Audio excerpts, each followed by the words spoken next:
Tiniyak na Malacanang ang implementasyon ng desisyon ng Korte Suprema kaugnay sa usapin ng Hacienda Luisita. Sinabi ito ni Presidential Spokesperson Edwin Lacerda sa reklamo ng ilang magsasaka na hindi ito naipatutupad at pagsasagawa ng rally ng ilang grupo sa harapan ng Department of Agrarian Reform.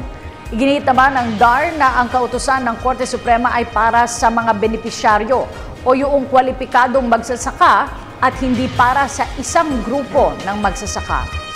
Hanggang ngayon daw wala pa raw nangyayari dun sa Supreme Court ruling sa Hacienda Luisita. Hindi pa rin daw nababahagi sa kanila yung lupain. And wala daw nangyayari dun sa Tambiolo system. Hindi rin daw totoo na nag-divest si Pangulong Aquino ng interest niya. Ipinasa lang daw sa kanyang mga kaanak. Alam nyo, yung rally kanina, may press release si Secretary Hilda Los Reyes last April 23, kailan yun kanina? 23 yesterday. Yesterday, regarding that. Gumagalaw na, yung kine-claim ng mga ralista, there are some portions, with respect to the decision covering, Supreme Court decision covering Hacienda Luisita, ang ginagawa ngayon, nagkakaroon ng tinatawag na pagtatayo ng mga monuments.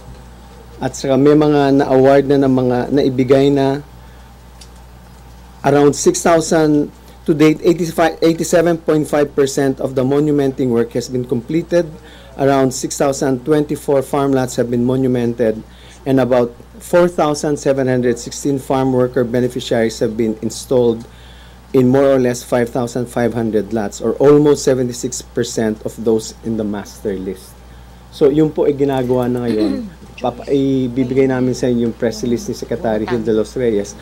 Merong portion doon kine-claim nila na kasama sa Supreme Court decision, hindi po yun ang kine-claim ng mga nagraralisa. That's not true. That wasn't covered by the Supreme Court decision. But that portion of the property is now being covered by notice of coverage by the DAR. And there's an ongoing process now with the DAR. So hindi po totoong walang na ang Supreme Court decision is not being implemented. It is being implemented by the DAR. And it is also not true that the President has not divested.